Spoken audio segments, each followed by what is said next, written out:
if you're not nourishing yourself and your body is underfed and you don't have enough minerals for your body to actually make changes and hold them in your system, you might find that you don't get very far or you keep revisiting the same things over and over again. I like the advice and path of starting with the nutrition and minerals because it's something that is accessible and simple. We can do it with a framework, and it provides a foundation and a holding and a security for the feminine system to be able to expand into deeper states of self-reflection, self-love, and self-knowing. This is the Made for Living Well podcast, hosted by Alexa Sherm, the place to create a life well lived.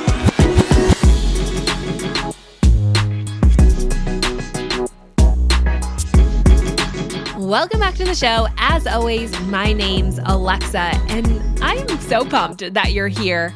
This is the place where I really want to start changing the narrative in the health space to show you that you're more than just a body, but you're a mind and a soul, and it's all three coming together to create the whole of who you are. And if we're going to be healthy, we really have to focus on all three. You can't have one without the others. And when one is in an unhealthy state, you can feel it throughout the whole of who you are. Now, today in the podcast, we're going to talk about the whole of who you are. We're going to talk about healthifying the cells of your body to actually help transform your mind. I love this episode so much. In fact, we talked a really long time. So we're going to break it up into two parts because there's a lot here. And I want to make sure that you have plenty of time to digest and absorb the information. Now, today on the show, we're going to be talking about minerals, mindset, polarity, so many amazing topics. And I have a special guest, an expert in the field, Nesia Nelson. Nesia has so much to offer. She's a mother, teacher, and steward of the feminine frequency that rests in the female physiology. She chaperones women back to their true nature using nutrition, somatic healing, remineralization, and the wisdom of their own bodies. Nesia believes that robust fertility, abundant energy, and embracing of motherhood are all birthrights for every woman. That belief brought her through her own dance with burnout, diet culture, and complex PTSD, landed her in her body for the first time in her adult life. Since then, she has dedicated her time to understanding how our relationship with nature and food influences and directs our psychology and perception of the world around us. Nesia's offerings are a rare pairing of psychotherapy and bioenergetics, drawing on her diverse professional background. I'm so honored to have Nesia here to share her wealth of wisdom, and I hope that you'll check out her work, which is going to be mentioned at the end of today's show and over in the show notes. Now, like I said, these episodes are going to be a lot to process and absorb. It's going to maybe shift your paradigm in the health space, which is what we're all about here at The Living Well. So make sure you head on over to thelivingwell.com to learn more in the show notes, and also find where you can learn more or participate in one of Nesia's world-renowned programs that she has to offer. And while you're there, don't forget to sign up for the weekly Feel email. I think you're going to love it. And I'm going to be sharing more about my journey, understanding more about Nesia's work and what she recommends with the remineralization of our body. I can tell you, this was a big deal in my own healing journey, and I can't wait to share more over there. Again, you can find all of that at thelivingwell.com. But for now, I want to dive right into today's show because it is a good one. So let's welcome to the show, Nesia. Welcome to the show, Nesia. Thank you so much for having me. Yeah, this conversation today has been one that I have been looking forward to for a really long time. And so I'm so honored that you came on the show, and we're going to dive into a topic that I have heard you talk about and I've been so fascinated by, and it makes so much sense, but I don't think that there's a lot of knowledge being spread about this. And that's our mineral association to our emotions, and really this combination of our biology with our psychology and how important that is to the overall scope of our body and how we show up in life. So I just want to start by just asking a little bit about your story and where you developed this knowledge and why this is so important in your life. For sure. I studied psychology in university, And that was a wonderful experience for me that I wouldn't trade for anything. Mm-hmm. I spent quite a number of years teaching parenting and learning about early child development. And so, of course, the nervous system was a really prominent feature in that education. And then I dived quite deeply into somatic work and started to understand how our past experiences and other events in our lives could be housed in our somatic body, and how we can work with those things to bring ourselves into a greater state of homeostasis. But there was something really missing for me personally in my own process, and as well in the clients that I was spending time working with. And what I noticed is that women predominantly were struggling with perhaps looping trauma or other patterns in their bodies in a way that felt like there should be some key there to unlocking a greater level of healing. And when I discovered nutrition and minerals, everything clicked for me in a profound way. And not only did it impact my own healing, but it's impacted every single client that I've had since then and given me the answer that I was looking for. And that's how my understanding came full circle on how our biology and psychology interact in an intimate way. Yeah. And I really want to dive into that. Like the understanding that our emotional state is being influenced or influencing our mineral state of our body, which is so important to the overall health of our system. Can you just start to make some of those linkages? Like, what have you found in that connection? I think it's great the way you've contextualized it, but I also want to bring it around to the other way, which is that our mineral status really informs our emotions. And that relationship becomes reciprocal. So what you said is absolutely true, that then our emotions continue to influence the mineral status. But I believe it starts with the status in your cells. So if you go through a stressful event and you lose minerals because your stress hormones are elevated, then you begin to create a cascade of impact in your body that then informs your psychology on an ongoing basis. And the question is, what happens first? I mean, we could make some hypothesis about children that are exposed to deep states of mineral loss in utero, and whether they would be then attracted to more stressful situations as they grow because of the fact that they're coming into the world in a depleted state. Our psychology is influenced by our minerals because minerals run enzymes in the body, and enzymes run hormones, and hormones are like a lens that you apply to the world around you. And that's a very simplified version of that more scientific concept, but it encompasses the basics of what you need to know for why the content of your food, the water you're drinking, and whether you're losing excess minerals because of stress might inform how you view your partner, how you view stress, and how resilient you are, what kind of job you choose, and how you interact with the people in your life. Yeah. I mean, you can see how powerful it is across the scope of your entire life. And it really brings the full picture of health into view to say it's not just one facet of health that is just changing your body, but it's changing how you interact with the people around you and your workplace and what passions light you up. So when we look at this, I mean, obviously we know that there's a huge demineralization of our world and that we're just not able to capture the minerals in the same way that we once were, which goes back to the quality of the foods. But we also see this like harshness. How do you, I guess I want to know from you, how does someone who is not maybe have the mineralization that's healthy for this positive outlook on life, to have these healthy relationships, to connect in deeper ways? What are we noticing in the psychology of these people, these men and women? I think it's really different for men than it is for women often. But in a broad sense, I would say that viewing your life situations as more stressful than they actually perhaps are Mm-hmm. is one big indicator that perhaps there's not the resilience in your system that you need to be able to meet the daily stressors of life. Have you had that experience where something feels much more overwhelming than it actually is? Oh, And yeah. Yeah. it's hard for you to see the end result of how it could be solved. So the Uh-huh. big picture thinking is really missing.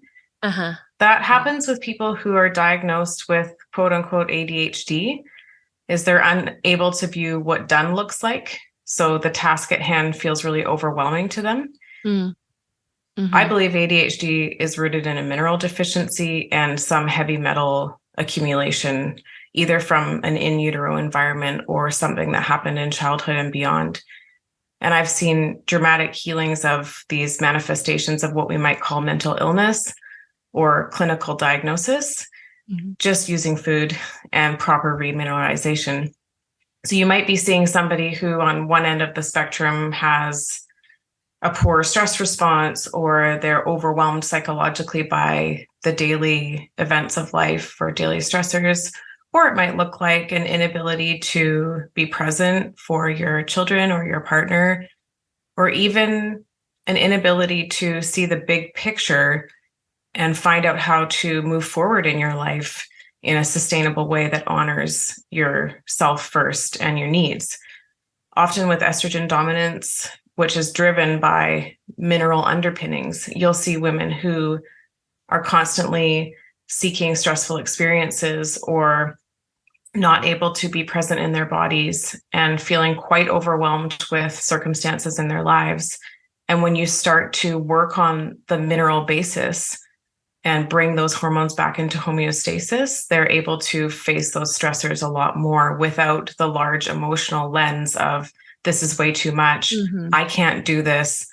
This is, impossible.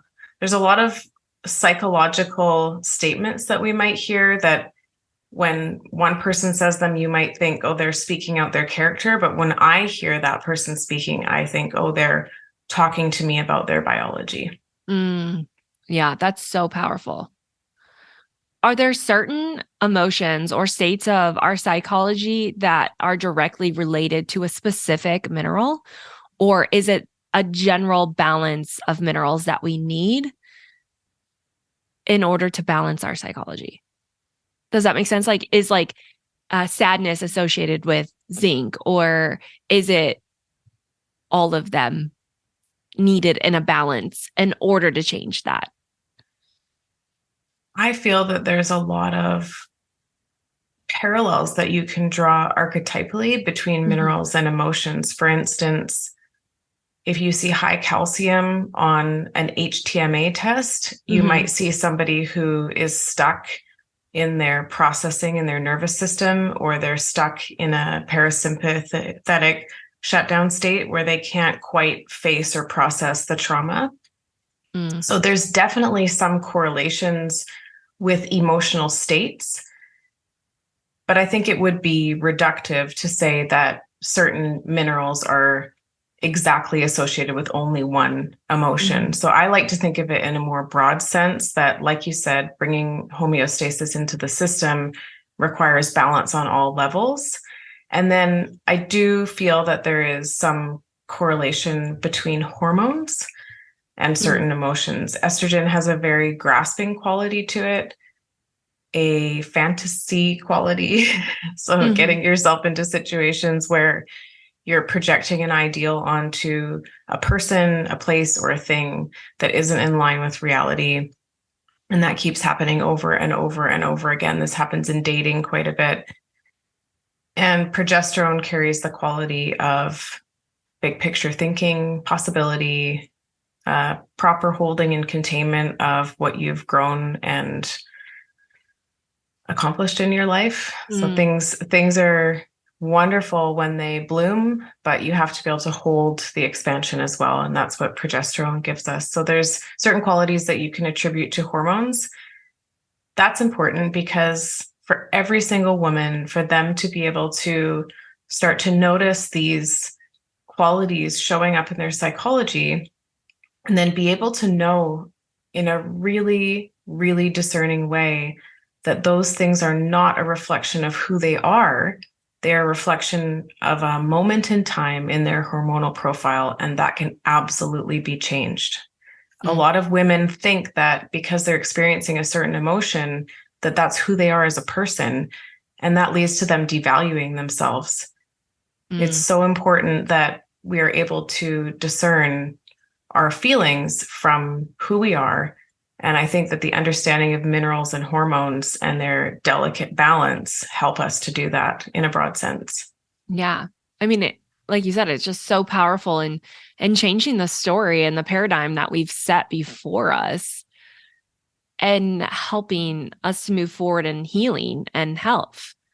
I want to go back to what you said about estrogen. So can you clarify that a little bit more, the fantasy aspect of that?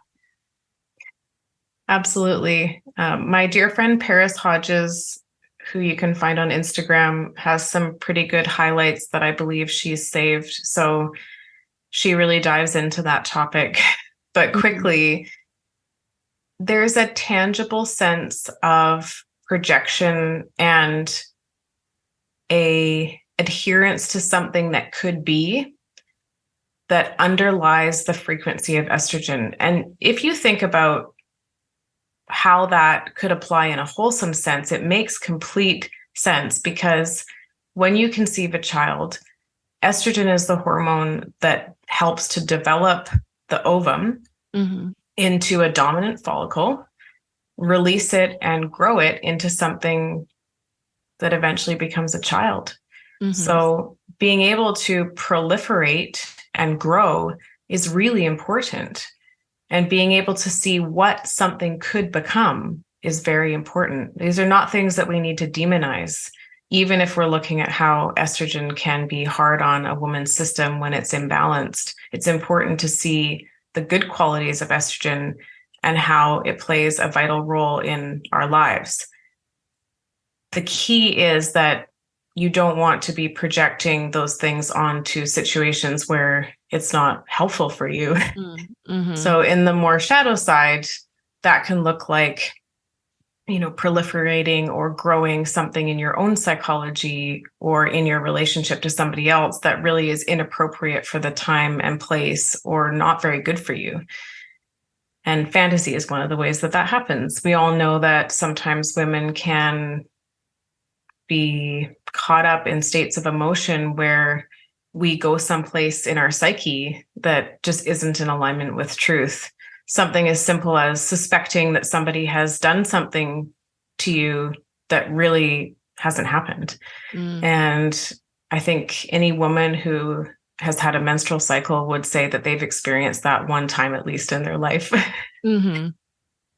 When you have that happen to you, instead of seeing it as a reflection of who you are as a person, if you can say, you know what, I think that there's a little bit of high estrogen going on for me right now.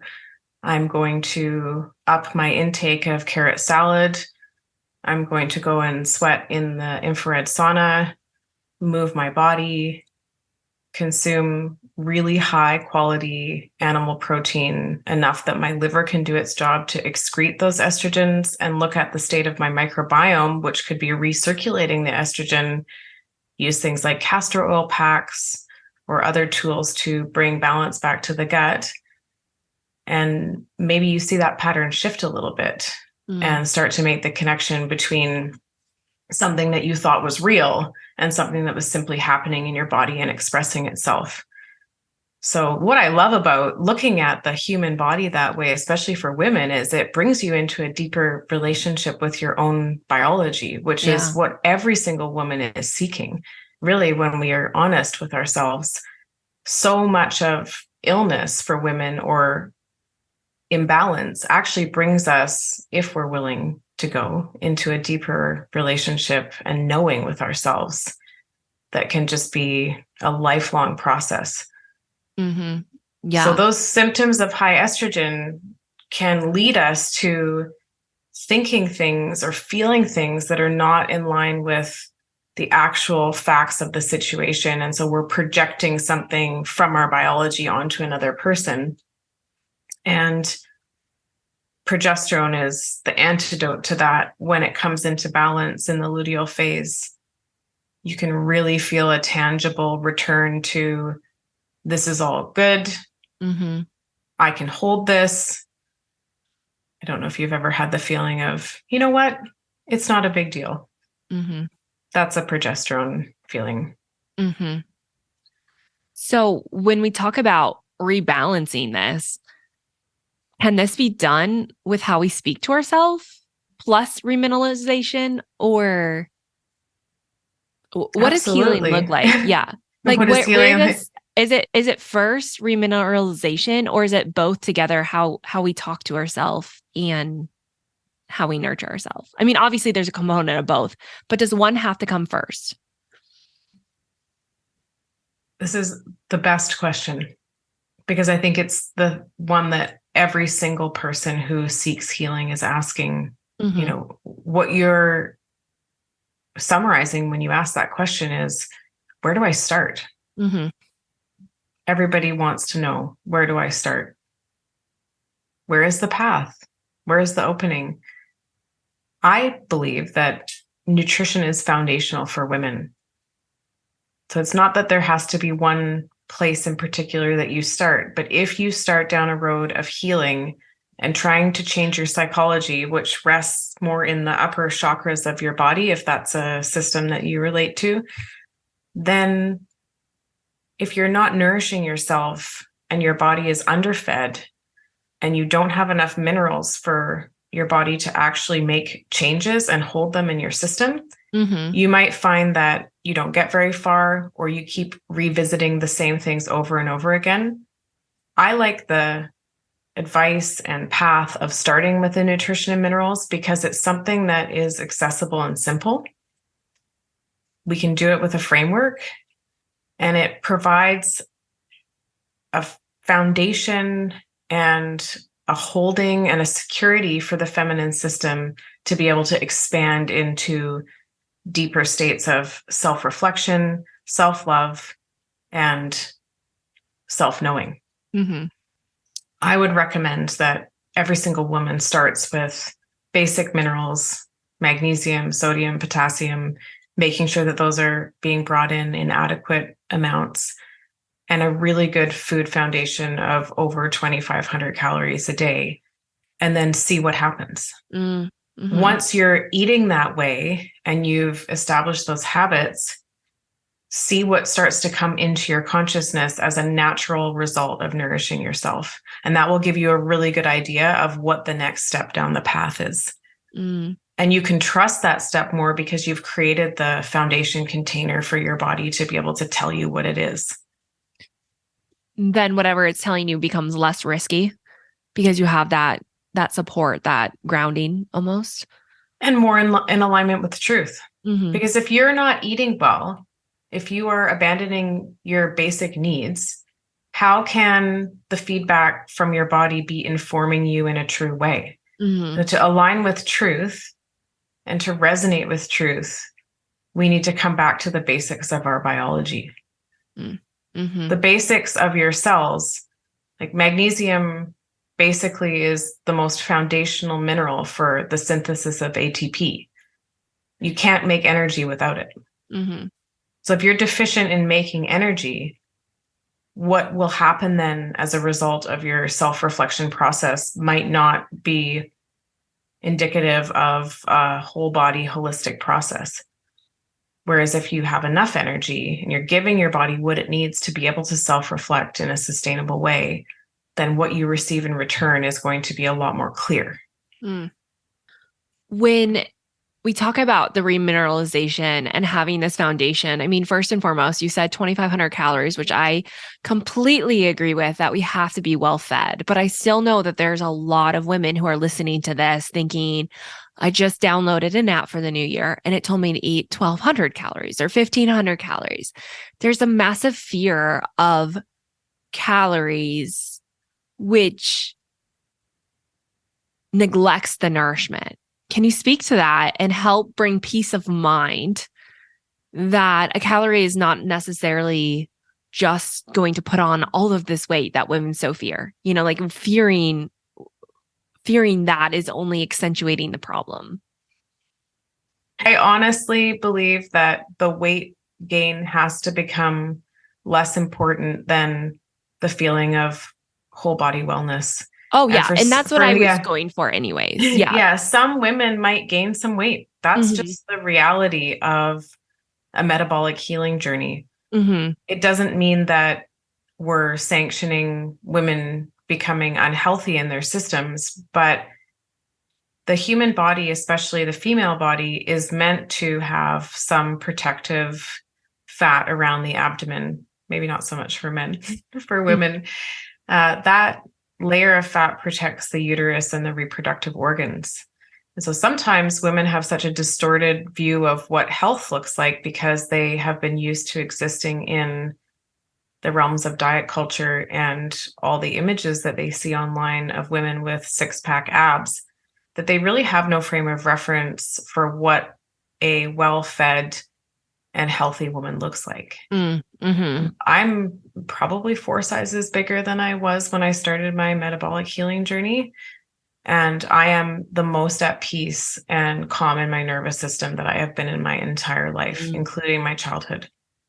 So in order to reclaim your right to feel connected to your life, well in your body, calm in your nervous system, and really integrate the positive aspects of your psychology into your whole being, it might mean that you have to gain a little bit of weight while you start to refeed yourself, especially if you have a history of restrictive eating. But I would submit to people who find that a bit scary, what kind of quality of life are you experiencing in your psychology? And when will that become more important to tend to than what you might look like on the outside? Women who eat enough too have a radiance about them that is undeniable. The shape of your body will change if you've restricted and now you're eating. Of course it will. But your radiance, your fullness, and your ability to inhabit that shape is going to just blossom. And the advice out there to eat less, to eat 1,200 calories a day, it's so detrimental for women. It completely neglects the needs of the feminine system, and especially it is hard on the thyroid. Thyroid function is needed for us to feel creative. So I would really encourage women to look at the basic, just the facets of your life that are not visible, not the state of your body from an external viewpoint, but how are you experiencing your feelings every day? You feel really able to drop into relationship with the people around you? Are you calm? Are you able to face challenges and to start making those things so much more important than what you look like on the outside? And for a period of time, you might go through some rebalancing of your system, but eventually your body, as it learns that you've dropped into a place of safety, will come into a profound state of homeostasis that you might not have been able to imagine before. Yeah. And you mentioned the word safety, and that is so important to our biology and our psychology.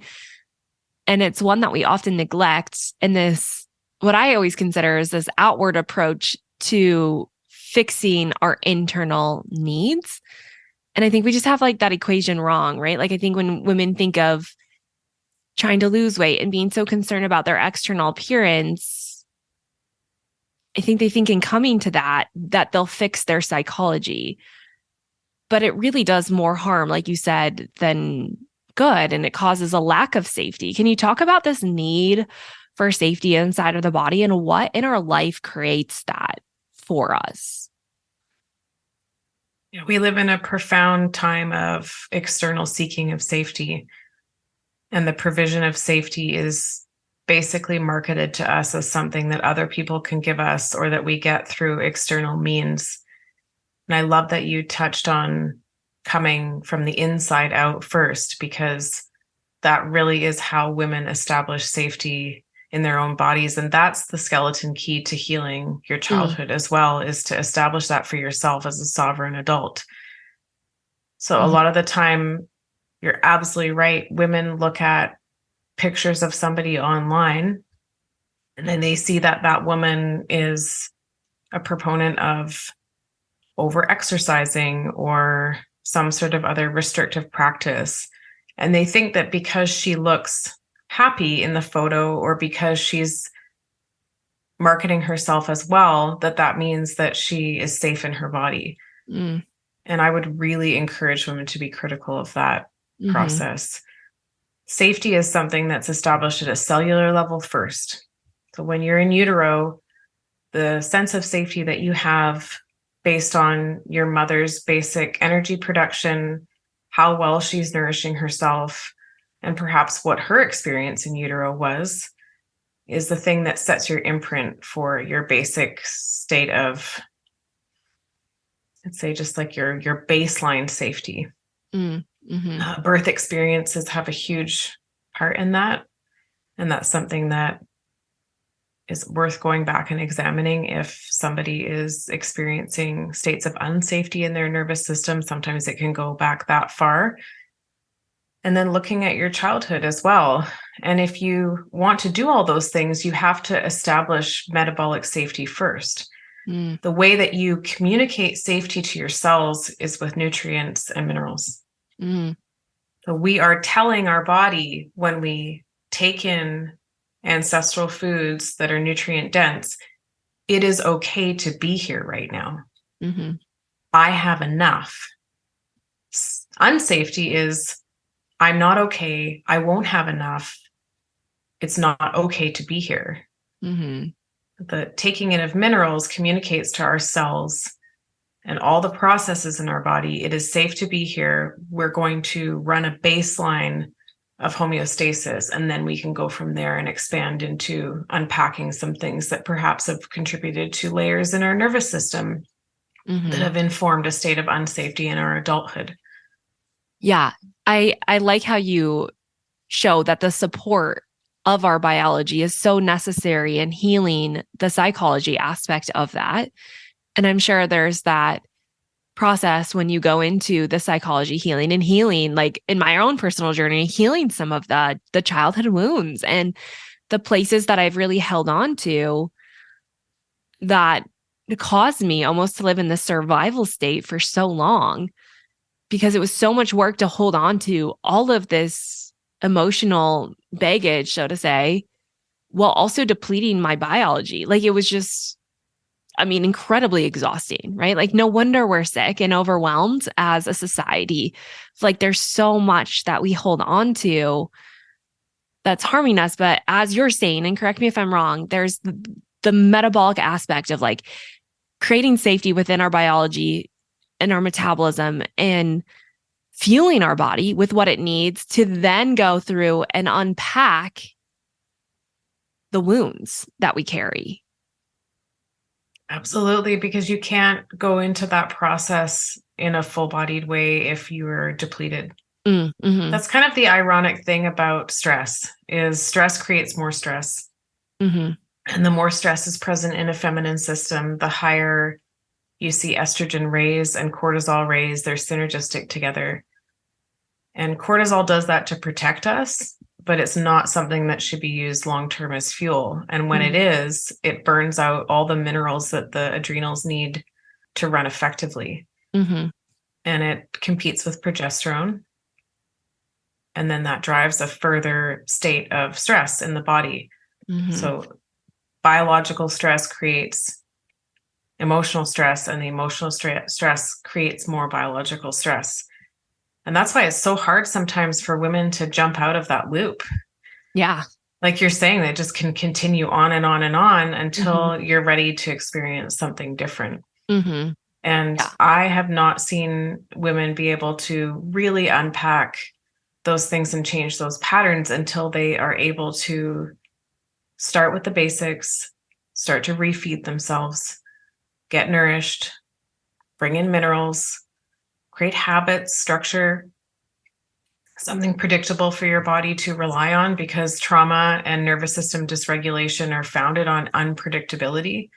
Mm-hmm. If you want wellness, creating a habitual practice, even things like prayer before meals, in whatever way that looks for you, and a nice walk after dinner, being in joy when you eat, just things that ground you into your daily routine, then you can start to bring in some natural unwinding of those things. But if you try and go really hard and fast into it, you're just going to re-traumatize your body and create more loops that your body then is going to jump in with other stress hormones to protect you from.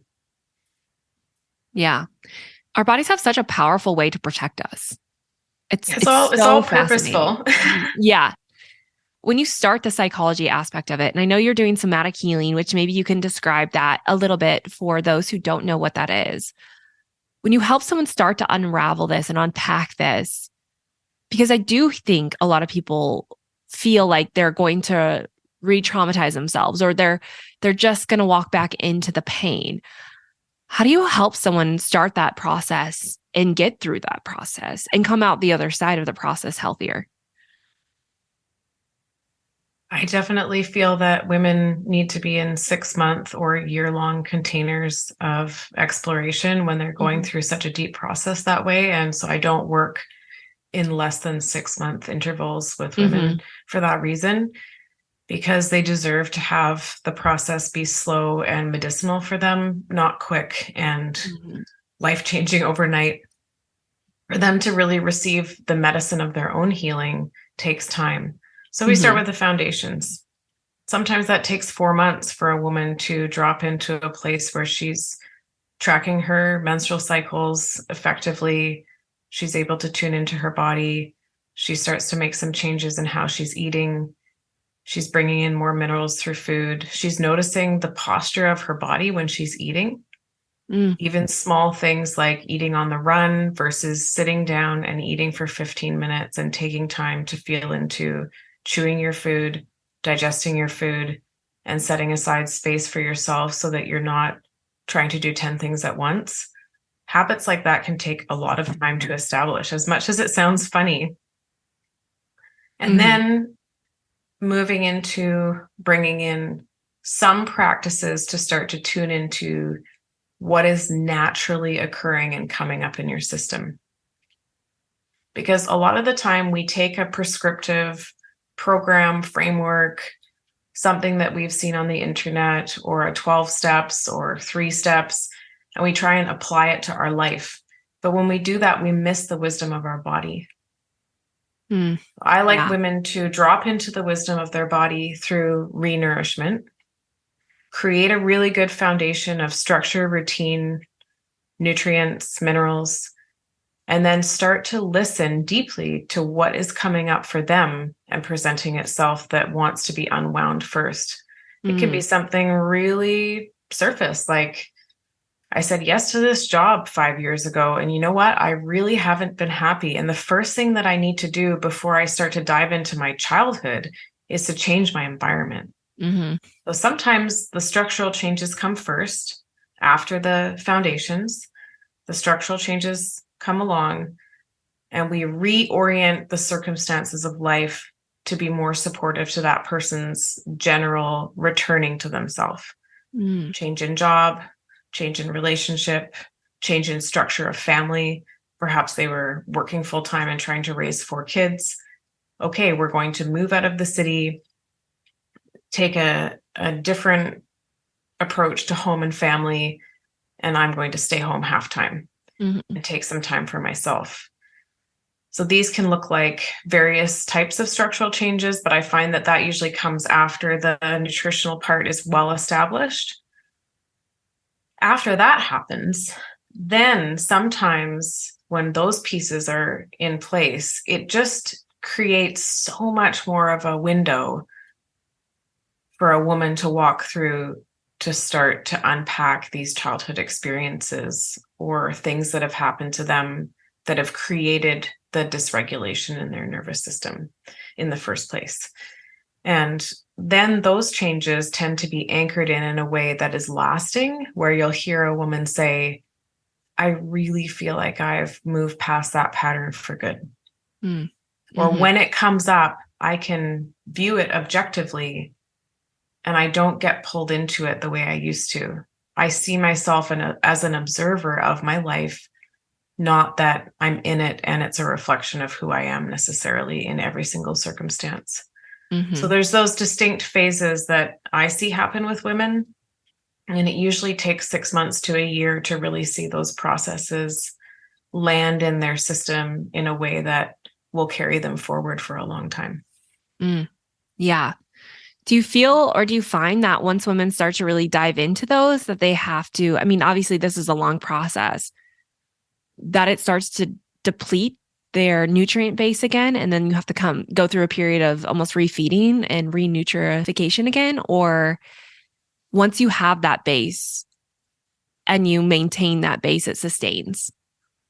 Like, can you get into trauma so deep and pain so wound up that it's physically exhausting even with the base?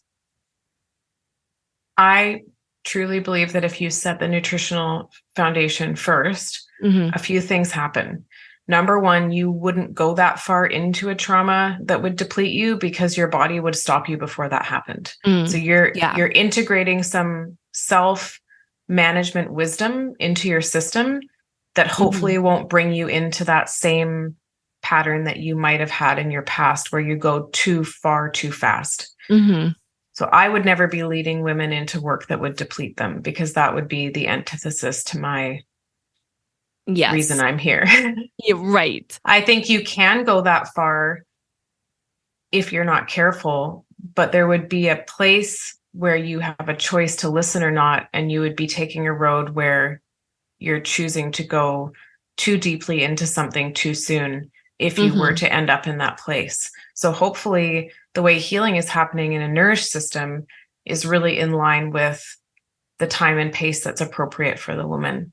Yeah. And we get ahead of those things by looking at what might be coming up and bringing in the nutrients and the minerals to support that. And looking at the woman in a full spectrum way through labs, through emotions, through spiritual exploration, where we really know what specific things would be good to bring in to make sure that they don't blow their system out. Right. Which is a form of it, that in itself is a form of self-harm that women do to themselves every single day. Speak into that. Yeah. to reclaim the right to not go through that is the foundation of what nourishment is. So we would never be leading ourselves down that path if we're in tune with how much is too much. The definition of trauma is it was too much of something or not enough of something. But often it's too much anger from another person, too much violence from another person, or violence in general from another person. You can extrapolate and look at various ways that shows up in the bodies and lives of women.